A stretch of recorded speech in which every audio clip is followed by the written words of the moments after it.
Welcome to The Growth Equation, PE Perspectives on Product. I'm David Subar, the Managing Partner of Interna. Today I talked to Troy Williams, Managing Partner of Acheive Partners. Acheive Partners is a private equity firm that invests in edutech, specifically in technology firms that support the education market. It's interesting. The things they invest in are different than other tech firms. There's a timeliness, a seasonality to edutech wrapped around the school year, which creates unique challenges for those kind of companies. Troy talks about that in this episode. He talks about what that means for when you release product and when you don't release product. He also has interesting perspective on when you've released too much product and you're not ready from a go-to-market perspective. I think you'll enjoy this episode. I certainly did. Troy talks about those things and has much other wisdom to share. So let's dig in.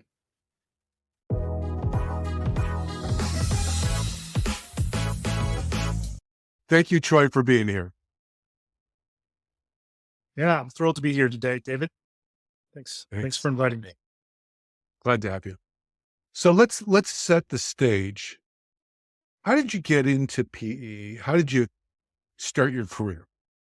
When I left that and became an entrepreneur, founded a company, it was VC backed, ran that company for 9 years and then ultimately sold it. And when I sold it, I was recruited into a major corporation to build them a division through a buy strategy.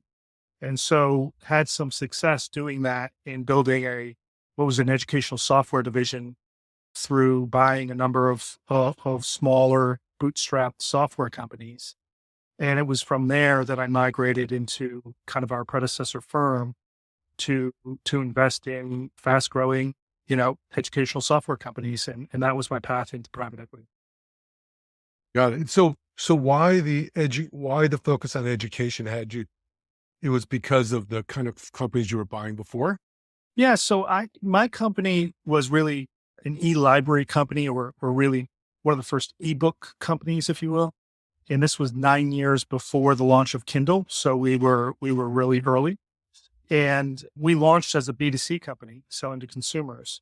But along the way, about 3 or 4 years in, Google decided to enter the space. And so we kind of pivoted into selling to schools. And it was at that time that my company was kind of considered an EdTech company. And so when we sold it, I stayed in the education space. Obviously, I find education incredibly fulfilling. The concept of doing good and doing well financially is very attractive to me and to many other people. So it's incredibly fulfilling to help companies that have the opportunity to have a massive impact on student learning and outcomes and the success of our educational institutions. Because fundamentally, I believe our democracy is predicated upon an educated population that can think critically. And given all the complexity in our world today and all the things that are happening with technology, it's only more important than ever that we have an educated populace. I 100% agree with that. I prefer educated voters to ignorant ones. We all do. Well, most of us do. When did Acheive Partners start? Well, our predecessor firm was called University Ventures. It started in 2011, and we rebranded as Acheive Partners in 2018. So depending on how you look at it, we've been around for 12 or 5 years. Got it. Okay. So let's talk about some key portfolio companies. Can you tell about the greatest success stories you had? And then I'm going to ask you the other side about some things that you learned that might have been harder lessons. Yeah. So, well, one of the great successful companies was a company called Examity that we invested in early 2017, and we exited in 2019. So it was only a 26-month hold period. But this was a company that provides online proctoring for test taking. And so authenticates and makes sure that the David who's taking the test is actually the David who's enrolled in the class. And then while you take the test, to make sure that you're not cheating or doing something inappropriate. And so it has a lot of different technologies: eye tracking, facial recognition, voice recognition, keystroke recognition, various other things that did that. And we invested in 2017 as big believers that test taking was going to move online. There were relatively few other folks who saw that opportunity at that point in time. And we exited actually in 2019 before COVID. This is a solution that blew up during COVID. The whole sector grew dramatically, and it became apparent to everybody that you needed to have this type of solution as everybody was suddenly taking their classes and studying from home. Yeah, I've got 2 kids in med school, and they both, I'm not sure if they use that technology or similar technology to do classes from home. And I walked in once and I was shooed away quickly. Yeah, you're not allowed to have any other voices in the room. That'll throw up a red flag. It'll have to be reviewed. That clip, that portion of the test will have to be reviewed to make sure that you are helping them cheat. Well, I promise anybody who, if one of my daughters is your surgeons, they did not cheat. Their surgery will go well. Good. So what made it was, so you guys had foresight that made that successful. Were there other attributes?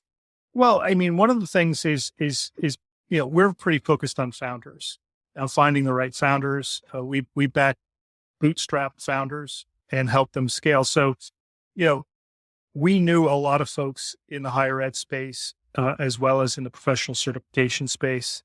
But fundamentally, there was a great founder there, and there was great momentum when we invested.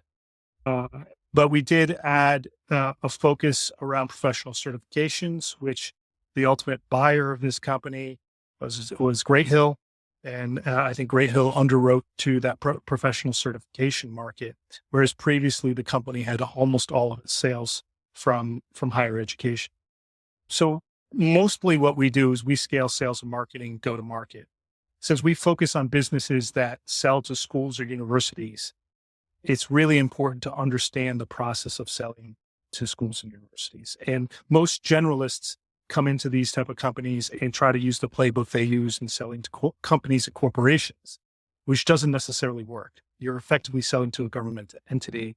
Sales cycles are long. And so it's about knowing how to scale the sales and marketing. And that's what we really did for Examity, is we helped them scale that go-to-market. Got it. So the founders were product people, engineering people. What did they look like?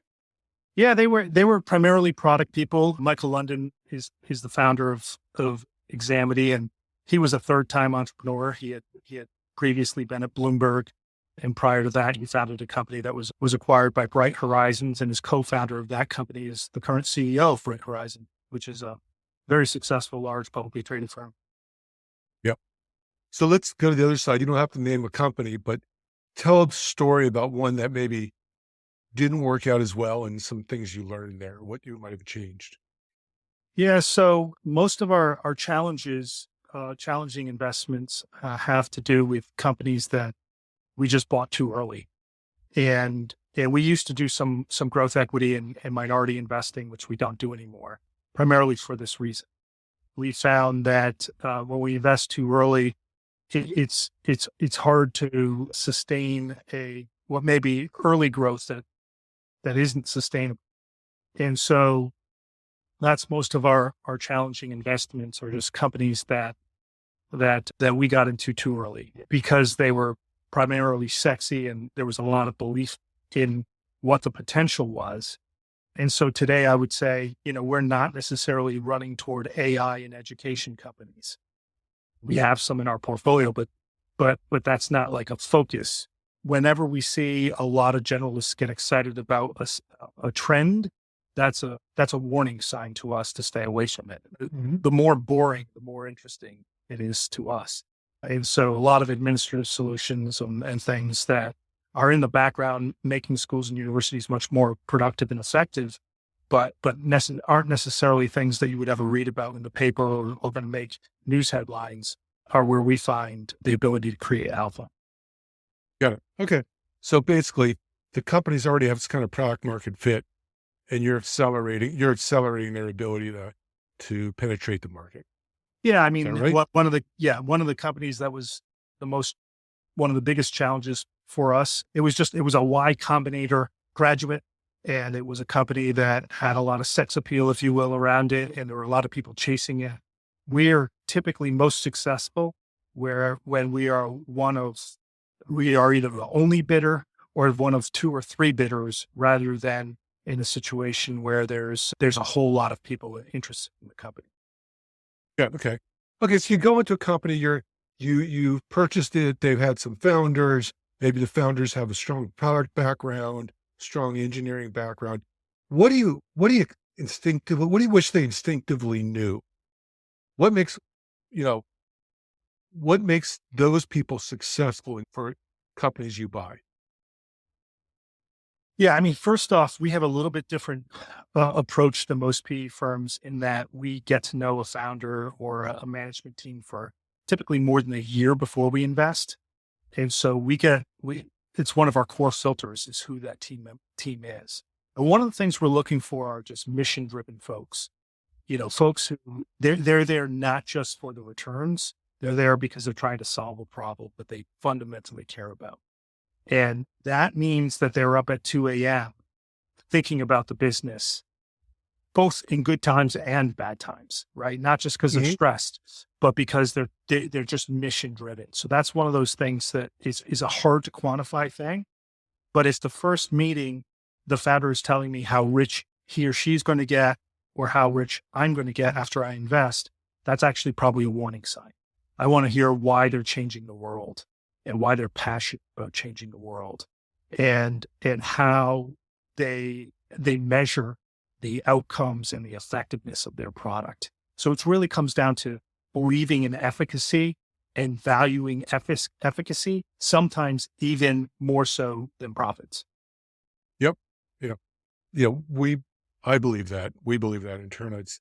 It's profits and revenue are side effect of creating value and knowing how to do that. Do you work with them on roadmaps and the things that are on the roadmaps and why they're on the roadmaps and how they're measuring each of them? Or do they just come to you on that? Yeah, well, conceptually, we spend time before we invest setting out a strategic plan. Most of the associates and vice presidents at Acheive Partners come out of either McKinsey and BCG, which is another fundamental difference between most PE firms and in this place. That we believe we can train people on the PE components of investing, but it's really hard for us to give folks who might be coming out of other PE firms or banking the skill set that a McKinsey or a BCG would give their associates. So we spend time aligning before investment on what the roadmap and strategy is on a go forward basis. And so that's one of the reasons we get picked, even if we're not the highest bidder, many times by founders, because they recognize that we're committed to the outcome and the goals and that we've aligned on it. And so, then post investment, it's really about executing against that strategy and implementing that strategy. And certainly a part of that is staging and timing of product investment and go to market investment around those products. And so, depending on the company, it can mean that we're first going to scale up a sales organization, go to market regionally or nationally before we spend more money building new products. It's, again, founder-led companies are oftentimes building product faster than they're building go-to-market. And many times it's important to pause new development to let the go-to-market mature enough to catch up to the product vision. And that's a hard thing. It's a hard conversation with founders, but oftentimes it's necessary to mature the existing product before you continue to add onto it. And that means spending more time in scaling the sales and marketing and separating renewals and upsells from new sales and really having that feedback loop from customer success back into product kind of built out before we start building more product. But it's interesting because B2B companies and B2C companies are very different. Obviously, the kind of companies you're backing are effectively B2B or That's really right. B2 university, right? And the feedback channel in a B2B market is harder. It's not, product-led growth. I do this feature and then people click on it and therefore I get more usage. Fundamentally different. Yeah. But yeah, So my company was a B2C company, the company I founded 20 plus years ago, and we could get feedback overnight and decide the next day what iteration we were going to do. Today, it's a year-long sales cycle in selling to schools or universities. And so you really, sometimes have to wait nearly a year to get good feedback on a new product development. And so it's just fundamentally different than running a B2C kind of app-based or web-based solution, mobile-based solution. And we have to think about it differently. And generalist investors who come into the space who don't realize that you really can't shorten the sales cycles in selling to schools. You can't get them to 60 to 90 days, even though they think they might be able to. You can't. You have to build a business around the fact of that sales cycle. and you probably have seasonality, right? You have to sell generally before the school year starts. Right. Yeah. Your core selling season is the second and third quarter of the year. Most budgets go July to June. And so they're either buying in the second quarter with remainder funds that they have left over, or they're buying in the third quarter with a new budget. And the fourth and first quarters tend to be pretty dark in terms of new sales. You got to be building pipeline. It's important time to build the pipeline that you're going to close in the second and third quarter, but you're not going to get a lot of bookings. So on product roadmaps, some features help sell and some features help use in B2B environments. Sometimes, unfortunately, they're not the same feature may not help sell and may increase usage for the end user. Do you find that much in the university market that you like that bifurcation of users and things you have to close a sale versus what's ultimately valuable for the end user? Less so probably than in the B2C market, primarily because it's more of a committee-led decision basis. So it's not one person getting excited about a feature and buying. It's a relatively complex, time-consuming sale. And so, yeah, there are certain check the box items that really don't drive efficacy or usage that you have to have. They're just table stakes, so they're more disqualifiers if you don't, as opposed to driving the sale. There's very few things a feature that actually drives a sale that's not efficacious or not used. But there are a number of table stakes functionality just because somebody on the committee cares about that. And there's somebody like that at every institution that you have to have it, even though it's not that important. But it's not driving the sale. So I would say rather than driving the sale, it's really what drives sales in education is referenceable clients. It's whether or not you've sold peer institutions. That's the thing that actually accelerates sales. So in the case that there's some member of the committee that wants a particular feature, are those generally one-offs that they want, or are those generally features that other universities want? Yeah, so it's a mixture. There are certain functional groups that will be on committees, whatever group, whatever type of product you're selling, and that functional group, you can imagine at a university could be the registrar. All registrars are going to care about similar things, and so the reality is the registrar is going to be on the committee and going to want that thing, whether or not it's really going to drive efficacy for the product for the institution, and you're just going to have it. Separate from that, I would say, especially in higher ed, more so than K-12, every institution's a snowflake, and it thinks that it is unique and has unique expectations. And so one of the things that happens in higher ed is you see homegrown solutions early on. And flagship institutions. Now we're talking about big universities like the University of Texas, or University of Wisconsin, or UCLA, another institution like that. Oftentimes will build solutions for themselves out of the gate. Mm-hmm. And then it's smaller institutions who can't afford to do that adopt kind of a generic solution. That generic solution over time gets better and better and better. And eventually the costs of maintaining their homegrown solution that those flagship institutions built gets more and more expensive with more and more technical debt, that they then move to the generic solution, which now has matured over a course of time with hundreds, if not thousands, of clients that have generalized what is needed across the ecosystem. But the challenge of that migration, turning off that homegrown solution, is something that they're having to give up the unique nooks and crannies that they built, that they love, for something that's much more scalable and generalizable. And so that's just a trend line that we've seen in virtually every subsector of software at the university level. And I think it's probably true in some other sectors as well, but it's really obvious in the higher education space. So you basically innovators dilemma out the big systems that giant universities built.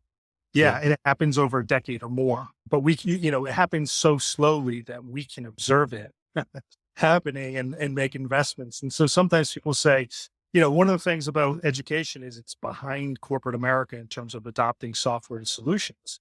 And so I oftentimes say, I don't have to be visionary. I just have to look at what the corporations did 6 years ago and what the universities or schools aren't yet doing, and say, well, how long is it going to take them to get there, and invest along that time frame. But that it is a reality that large universities have massive resources and do have some unique components, and they have a lot of different fiefdoms on campus who are very vocal.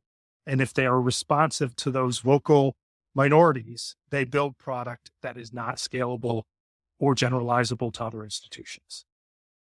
Okay, so I want to wrap this back into product management engineering perspective. So you've got a sales cycle, which sometimes, particularly at bigger institutions, requires some unique feature. And you have the general development process. So here's some features we're going to build because they create value. But for this sale, and by the way, this is typical of a lot of B2B. For this sale, we need to build this feature. And that's distracting maybe from our main life cycle or product life cycle. Are there unique attributes you need your tech teams and your product teams to be able to deal with those two kind of things simultaneously? And then I'm going to add a third one, because I'm inferring that then there's this integration package, almost like professional services for integrating the things you build into these larger settings. Yeah, That may be the same team or a different team. I don't know. Yeah, I think that the core philosophy is that you have to have an architect and a tech leader who understands what is generalizable and what is scalable. And you need a product leader who's hearing from multiple customers and able to differentiate between one-offs and more generalizable needs. And so then you do not build into the platform anything that smells like it's a one-off. You have a platform, and then you structure it so you can build features and functionalities that are one-offs on top of that.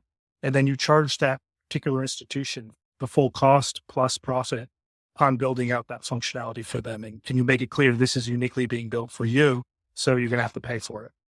And we'll see whether or not they're willing to pay for it. Many of them are not willing to pay for it, which then immediately tells you it's not that big of a need. Yeah. And we get out of doing it. So it's a lot of discipline.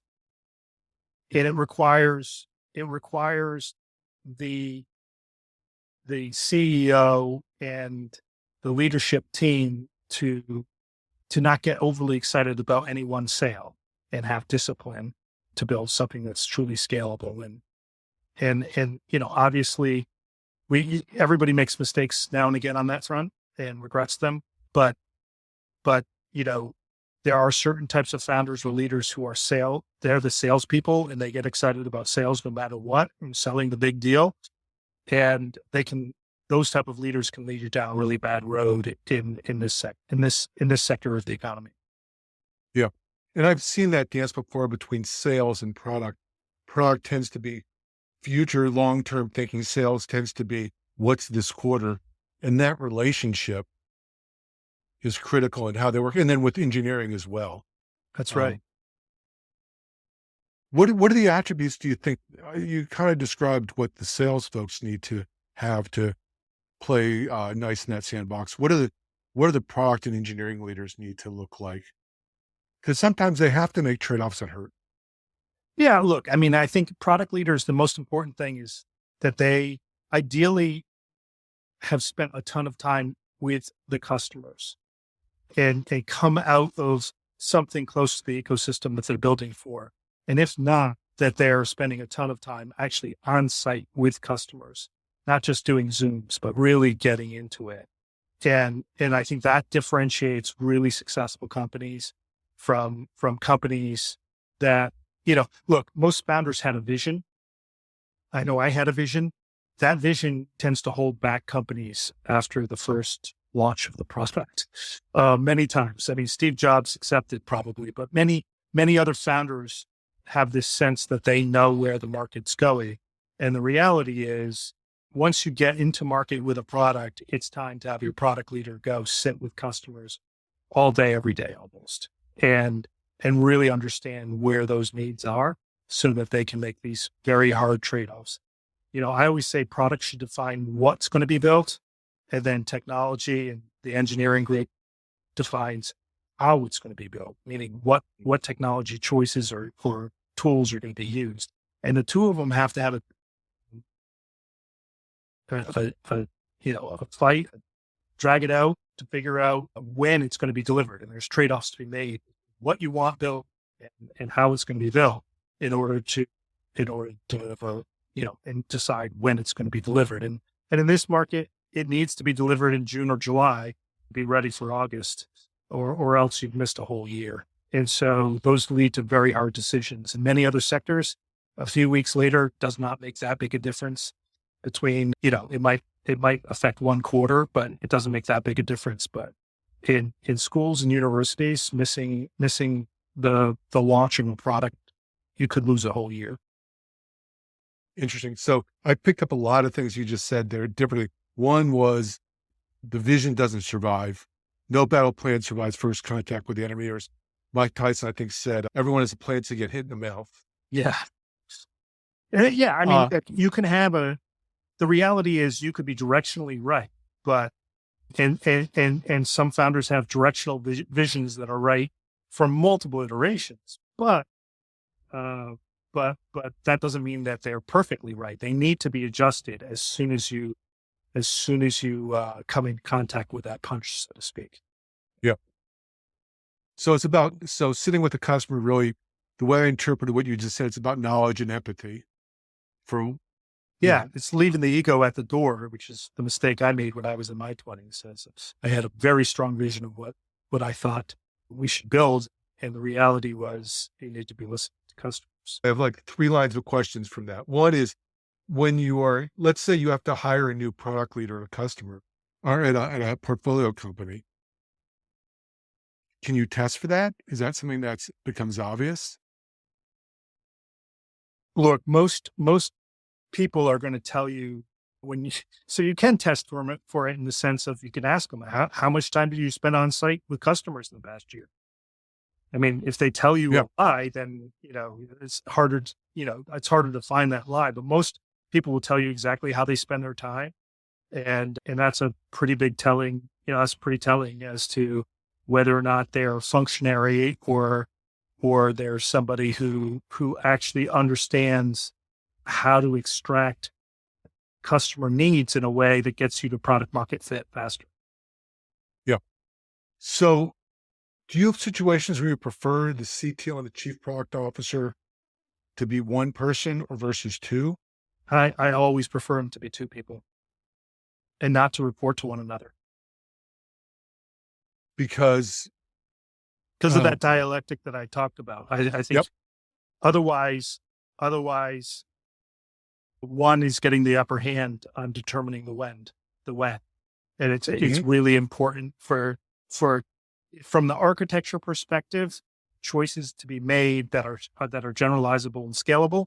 But from the product perspective, you need to have folks who really understand that it has to be done this way in order for it to be efficacious for customers in a way that many times engineers, they just don't, that's too soft, too too much of a soft science for many engineers. And so if you have a CTO in charge of both, which is oftentimes when you have one, they're either coming out of the product side or the engineering side. They're not usually coming out of both. So it's difficult. I think it's just, I prefer at the stage of companies we invest in to have a chief product officer and, a CTO or head of engineering both report to the CTO, the CEO or the COO, depending on the company. Yeah. So tell me about a time where you saw something going awry with product or engineering, and you had to do an early intervention to prevent a crisis. What kind of things do you look at as an investor? What kind of things do you see? What kind of steps do you like to take? Well, I don't know if I have any crystallized. You should have asked me that in advance so I could think of a specific case and give you a great answer. But I would say, you're oftentimes in a board meeting where there's trade-offs being made around technical debt, a need to go back and solve things, historic issues, as well as the need to drive new product development. And there's trade-offs there. And it really has to, it really requires a lot of questioning, and analysis. And there's a desire to just, have a 1 hour or 90-minute meeting and come out of it with an answer. And the reality is that you're usually not going to get to the right answer. What you have to do is narrow down the choices and then research those choices and come back and make, sometimes multiple iterations of that before you can make a really momentous decision like replatforming. I've seen, one of the biggest mistakes is a decision to replatform too quickly. And many times it's coming from the engineering side where there's just so much technical debt to replatform on a company that's growing. But if you have to hit the pause button for a year or 18 months, it's really hard to restart the engine of growth that a company has. And so, a massive kind of comprehensive replatforming is, in my experience, almost always a mistake, certainly on the investment horizon we have, which is typically 5 to 7 years. And so it really requires much more judicious and thoughtful approach to, okay, let's make sure that we at first modularize the product so that there are different modules, right? And so it's not like a massive one-step replatforming. We're able to both advance certain products, but one of the key things is to move from monolithic platform, if you have one, into a platform with multiple different modules that can be either re-architected or advanced and ideally priced separately from one another. It's I have conversations with CTOs about this all the time. If you're going to walk up to the CEO or the board and say, we're not going to do anything for 6 months, but everything's going to be much better later. DOA in my book. Yeah, right. Nobody ever says yes to that because they don't believe the 6 months and they can't wait for 6 months to stop all development. Just not possible.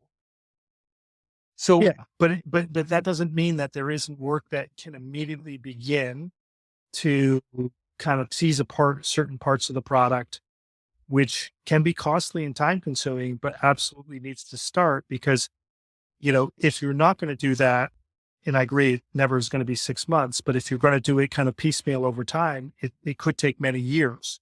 And so you have to make sure you're staging everything appropriately and doing the most important tasks, because now instead of doing things in parallel, you're doing them serially, and you need to make sure that you've ordered them properly. Yeah. Well, so that's brings me up to maybe my last question is, we see a lot of companies like that, right? Where they have to make these decisions. And sometimes it comes down to the decision of, we keep putting capital into product management and engineering and not getting more out. And they have to make the decision about whether we reduce the investment or whether we just fundamentally change something about the way product management and engineering work. Do you come to those kind of junctures in the road? Do you see things like that? Or is it less drastic of that kind of, is it less of an existential choice? Yeah, well, hopefully we've done our diligence before we get into a company that we don't end at that. We don't end up with that hard of a question being asked. You know, I'm a fairly frugal guy in terms of kind of how I think about investing in businesses when we get in, as well as investments we make along the way. And I think when you ask hard questions and you repeatedly ask those hard questions and make sure you get an answer that makes sense, there's typically a much cheaper way to solve, is a classic 80-20 rule. You solve 80% of the problem with 20% of the investment. And there tends to be a group out there who just wants it to be pretty. They want the thing to bow on top, and they want it to be, just architected. Everything's in its spot. And that's an incredibly expensive proposition. And so, in life and in companies and in running things, the perfect is the enemy of the good enough. And you really have to be pretty rigorous of saying, what does it take us in terms of investment and time to get good enough? And let's get going on that. But we're definitely not doing the perfect. And if you want to do the perfect, that's what gets you excited, this is probably not the right place. Though, actually, I'll leave one last question. I'm a company and I'm looking for an investment and I'm going to approach you. What do you want me to know? What do you want me to say to you? What would be helpful? What would be helpful for you, for possible investment companies to know about you? I want to know why you're doing what you're doing and what motivates you and how committed you are for the next 10 years. And one of the reasons, I go back to what I said, if your answer is, I'm trying to get rich, well, the funny thing about that is people always seem to find the grass is always greener. So there's always some other way to get rich faster than as soon as you run into a wall on this way. And I don't want you to give up. I want you to run through that wall, have to drill through that wall, break that wall down and keep going. And so that's why I'm looking for something other than I'm trying to make a bunch of money here. It's all about mission and value creation. Yeah. Well, thank you very much. Good. I appreciate the time. Thank you. And thanks. All right. It was fun.